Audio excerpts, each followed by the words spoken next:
मेरे प्यारे छात्रों, सृजन क्लासेस के इस वीडियो लेक्चर में आप सभी का बहुत बहुत स्वागत है। हम लोग पिछले क्लास में मस्तिष्क के बारे में पढ़ रहे थे, जिसमें हम लोगों ने मस्तिष्क के दो भागों अग्र मस्तिष्क और मध्य मस्तिष्क पर डिस्कस किया था। आज हम लोग मस्तिष्क का जो तीसरा भाग होता है पश्च मस्तिष्क, उसके बारे में डिस्कस करेंगे। ठीक है, तो स्टार्ट करते हैं आज का वीडियो लेक्चर। तो पश्च मस्तिष्क जो है, पश्च मस्तिष्क वह मस्तिष्क का तीसरा भाग होता है जिसको दो भागों में बांटा गया है। इसमें से पहला भाग है अनुमस्तिष्क, जिसको सेरिबेलम कहा जाता है, और दूसरा भाग है मस्तिष्क स्टेम यानी ब्रेन स्टेम। ठीक है, दो भागों में बांटा गया है। आपको ध्यान में होगा जो सबसे पहला भाग था अग्र मस्तिष्क, उसको भी दो भाग में बांटा गया था। हालांकि मध्य मस्तिष्क का एक ही भाग था, लेकिन ये जो पश्च मस्तिष्क है उसका भी दो भाग है। तो जो शुरू वाला भाग अग्र मस्तिष्क था, उसका जो पहला भाग था वो सेरिब्रम था। ध्यान दीजिएगा, जब आप किसी चीज को पढ़ते हो और कंपेयर करके पढ़ते हो तो वो चीज जल्दी याद होता है। इस चीज पर ध्यान रखिएगा। तो हम ये बता रहे हैं कि सबसे पहला जो आपने पढ़ा था मस्तिष्क का भाग अग्र मस्तिष्क, तो अग्र मस्तिष्क का दो भाग था, जिसमें से पहला भाग का नाम था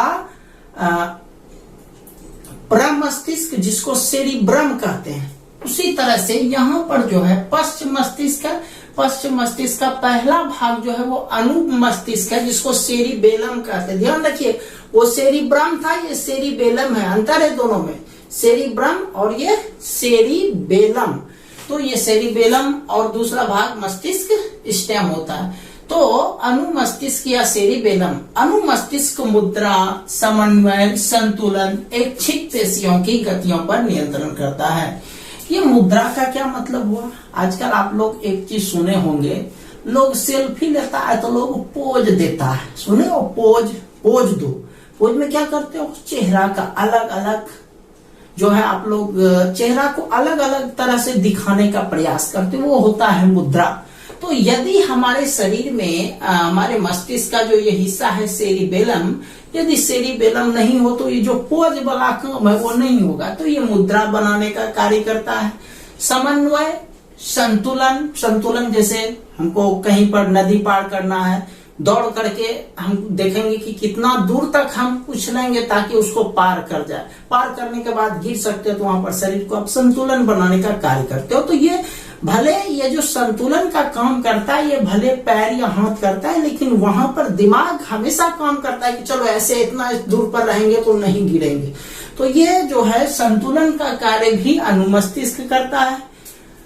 साथ ही साथ ऐच्छिक पेशी की गति को भी नियंत्रण करता है। यदि मस्तिष्क से सेरिबेलम नष्ट कर दिया जाए तो सामान्य ऐच्छिक गतियां असंभव हो जाएगी। सामान्य ऐच्छिक गति जो है वह असंभव। ऐच्छिक मतलब वह अपनी इच्छा से करना।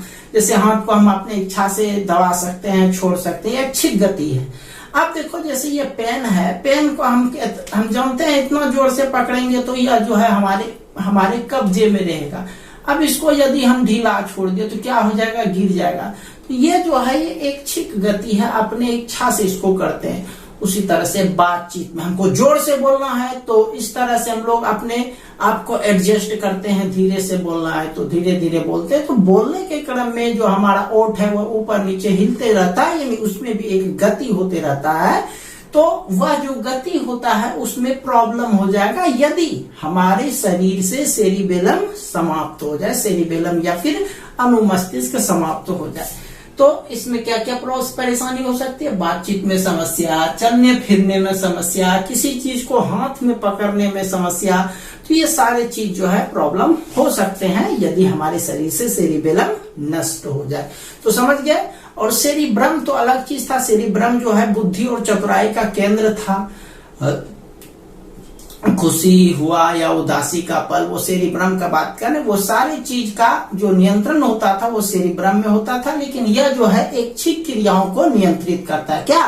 सेरिबेलम। ठीक है, ध्यान में रहेगा इस चीज को। आगे चलते हैं, दूसरा पार्ट है इसका मस्तिष्क स्टेम। मस्तिष्क स्टेम, तो मस्तिष्क स्टेम जो है वह पश्च मस्तिष्क का दूसरा भाग है और इसको भी दो भाग में बांटा गया है। इसमें से पहला नाम है पांस वेरोलाई और दूसरा नाम है मेडुला ऑब्लांगेटा। Medulla oblongata. तो सबसे पहला भाग पर चलते हैं पॉन्स वेरोलाई। तो पॉन्स वेरोलाई just like a Pond's powder. आप लोग पॉन्ड्स का प्रचार प्रसार बहुत सुनते होंगे। पॉन्ड्स पाउडर बच्चों को लगाया जाता है और भी जो मन होता है लगाते हैं, लेकिन पॉन्ड्स उसे आप याद रहेगा पॉन्ड्स। तो ये पॉन्स वेरोलाई क्या करता है? पॉन्स वेरोलाई जो है यह तंत्रिका तंतुओं से निर्मित होता है और यह जो है अग्रभाग में स्थित होता है। यह श्वसन को नियंत्रित करता है। श्वसन, सांस को नियंत्रित करता है ये क्या? पॉन्स वेरोलाई। अगला पार्ट है मेडुला ऑब्लांगेटा। यह बहुत ही इंपॉर्टेंट पार्ट है, मेडुला ऑब्लांगेटा। तो यह एक बेलनाकार रचना होता है जो पीछे की ओर मेरुरज्जु या स्पाइनल कॉर्ड के रूप में पाया जाता है। मतलब इसको हम लोग मेडुला ऑब्लांगेटा के एक तरह से स्पाइनल कॉर्ड या मेरुरज्जु भी कह सकते हैं। ठीक है, इसी रूप में यह पाया जाता है। स्पाइनल कॉर्ड मस्तिष्क के पिछले सिरे से शुरू होकर के, मस्तिष्क का पिछला सिरा ये है, यहां से शुरू होकर के देखो कहां तक जाता है, शुरू होकर के रीढ़ की हड्डियों में न्यूरल कैनाल से होते हुए नीचे की ओर रीढ़ के हड्डी के अंत तक फैला होता है। मतलब यहां से शुरू होते हुए रीढ़ का जो हमारा हड्डी होता है उसके पीछे तक, जहां तक रीढ़ का हड्डी होता है वहां तक यह जाता है स्पाइनल कॉर्ड। क्या कहता है? स्पाइनल कॉर्ड मस्तिष्क के पिछले सिरे से शुरू होकर के रीढ़ की हड्डियों में न्यूरल कैनाल से होते हुए नीचे की ओर स्थित रीढ़ के अंत तक फैला होता है। अब देखिए इसका कार्य क्या है। इसी में अनैच्छिक क्रियाओं का नियंत्रण केंद्र स्थित होता है। अनैच्छिक क्रिया जो आपको इच्छा नहीं भी होगा फिर भी उसको करना पड़ेगा, ये होता है अनैच्छिक क्रिया। तो इसमें जो है अनैच्छिक क्रियाओं का केंद्र होता है। यदि आपको ये पूछा जाए कि अनैच्छिक क्रियाओं का केंद्र कहाँ होता है, इसका जवाब होगा मेडुला ऑब्लांगेटा। या फिर ये पूछा जाए कि अनैच्छिक क्रियाओं का नियंत्रण किसके द्वारा होता है, तो आप बोल सकते हैं मेरुरज्जु या स्पाइनल कॉर्ड के द्वारा। ठीक है, चलिए आगे चलते हैं। जो हृदय की धड़कन, अब आप सोचो हृदय अपने आप धड़कते हैं, उसको चाहकर आप रोक सकते हो? रोक ही नहीं सकते हो। चाहोगे कितना देर तक हम रोक ले हृदय के धड़कन को, कितना देर तक रोकोगे? Not possible. तो यह धड़कते ही रहेगा। सांस जो है ये आप रोक नहीं सकते हो, थोड़ा देर के लिए रोकोगे फिर इसको चलाना ही है। तो हृदय की धड़कन, रक्तचाप, ब्लड प्रेशर, यानी रक्त जो है वह एक जगह से दूसरे जगह, शरीर वो रक्त भी एक जगह से दूसरे जगह आना नहीं रुक सकता। और रुकने का मतलब वह शरीर का समाप्त हो जाना, क्योंकि शरीर को चलने के लिए एनर्जी की जरूरत होती है और एनर्जी जो है वह रक्त के होते हुए वह पूरे शरीर में फैलता है। तो यह जो है रक्तचाप, इसको आप रोक नहीं सकते हो। श्वसन गति की दर ये भी नहीं रोक सकते हो आप, ये चलते रहेगा। तो इन सब चीजों का जो है नियंत्रण होता है किसके द्वारा? यह स्पाइनल कॉर्ड के द्वारा नियंत्रित होता है। साथ ही साथ विभिन्न प्रतिवर्ती क्रियाओं जैसे खांसना, छींकना, उल्टी करना और साथ ही साथ पाचक रसों का स्राव, यानी जो हम लोग खाना खाते हैं उसमें पाचक रसों की कितनी मात्रा होनी चाहिए या नहीं होनी चाहिए, इन सब चीजों का नियंत्रण किसके द्वारा होता है? मेडुला ऑब्लांगेटा या फिर स्पाइनल कॉर्ड के द्वारा। ये दोनों में कोई भी बोल सकते हो, ये सबका नियंत्रण होता है। तो इस तरह से हम लोग जो है मेडुला ऑब्लांगेटा के प्रयोग को देखते हैं कि मेडुला ऑब्लांगेटा में प्रतिवर्ती क्रियाएं या फिर अनैच्छिक क्रियाओं के केंद्र होते हैं। जबकि ऊपर पर जो पढ़े थे अनुमस्तिष्क या सेरिबेलम, यह जो है इसमें ऐच्छिक क्रियाओं का नियंत्रण केंद्र होता है। उसके अलावा जो हम प्रमस्तिष्क पढ़े थे, प्रमस्तिष्क जो है बुद्धि और चतुराई का केंद्र होता है। तो आप लोग जो है इसका एक स्क्रीनशॉट ले लीजिए। चलिए ठीक है, इसको मिटाते हैं।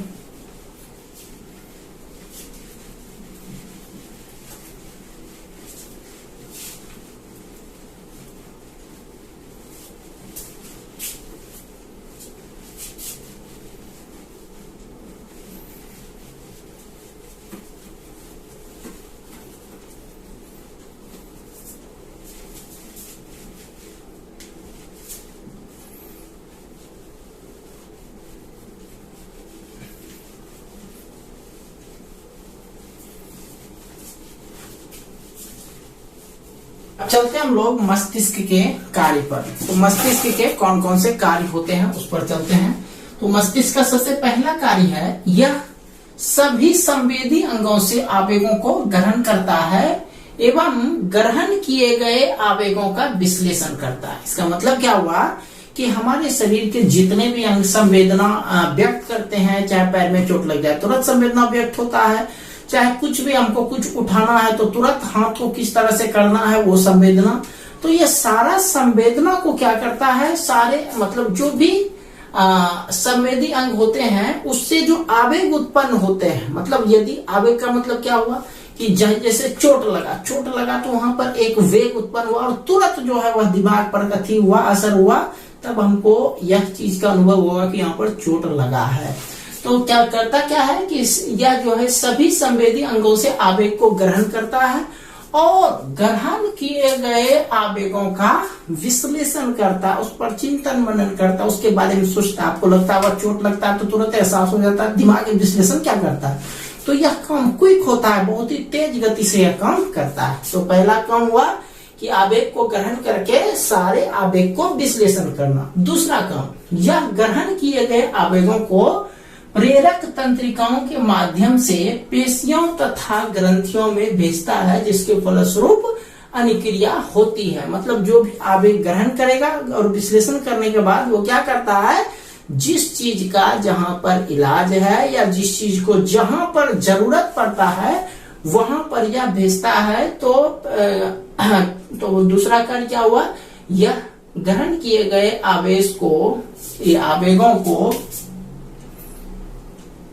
आवेगों को प्रेरक तंत्रिकाओं के माध्यम से पेशियों एवं ग्रंथियों में भेजता है, जिसके फलस्वरूप अनिक्रिया होती है। आपको चोट लगेगा, कहीं पर चोट लगा, क्या करोगे, फटाफट रगड़ोगे। तो क्यों, इसका इलाज है कि जैसे चोट लगा तो हम जानते हैं इसको रगड़ने से जो है वह थोड़ा सा दर्द दूर होगा।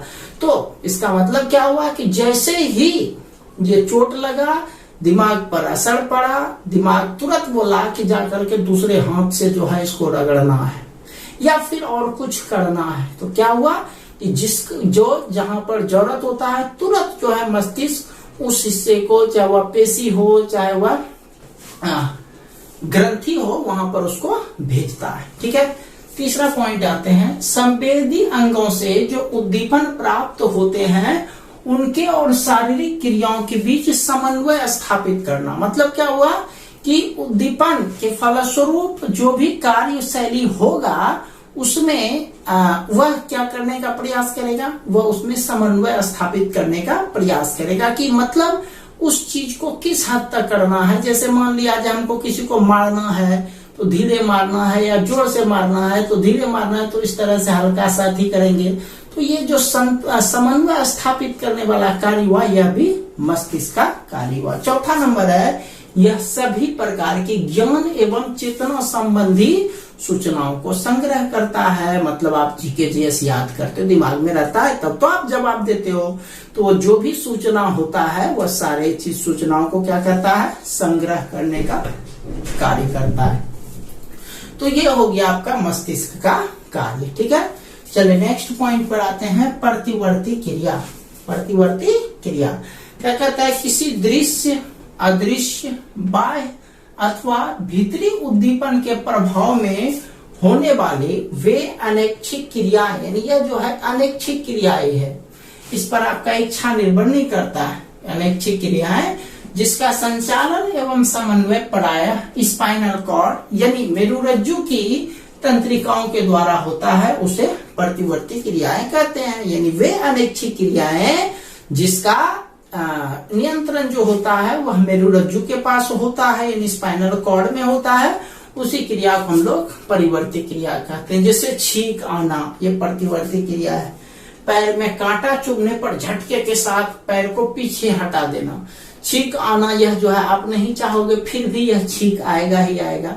उसके बाद आप कहीं चल रहे हो, पैर में काटा, तुरंत उछल करके पीछे आ जाओगे, ये हो गया एक तरह से दूसरा क्रिया, है ना।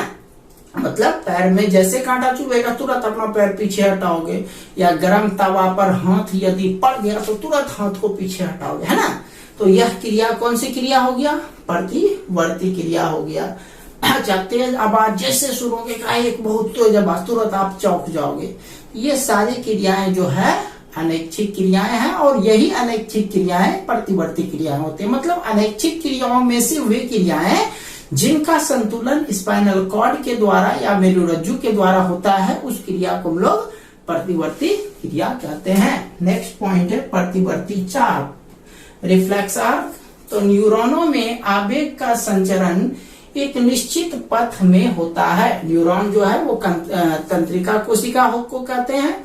तो उस पर जो है न्यूरॉनों में आवेग का संचरण एक निश्चित पथ में होता है। एक निश्चित पथ में जो है न्यूरॉन से जो है आवेग गुजरते हैं। तो इसी पथ को हम लोग क्या कहते हैं, प्रतिवर्ती चाप कहते हैं। तो यह प्रतिवर्ती चाप प्रतिवर्ती क्रिया का मार्ग होता है, यानी प्रतिवर्ती क्रिया जो है इसी मार्ग से होकर के चलते हैं, यानी प्रतिवर्ती क्रियाओं के मार्ग को ही हम लोग प्रतिवर्ती चाप कहते हैं। या फिर न्यूरॉनों में जो आवेग का संचरण जिस पथ से होता है, उसी पथ को हम लोग क्या कहते हैं, प्रतिवर्ती चाप कहते हैं। चलिए इसका एक स्क्रीनशॉट ले लीजिए। चलिए आज के लिए इतना ही रहने देते हैं, मिलते हैं हम लोग कल एक नए वीडियो लेक्चर के साथ। तब तक के लिए आप सभी का बहुत बहुत धन्यवाद।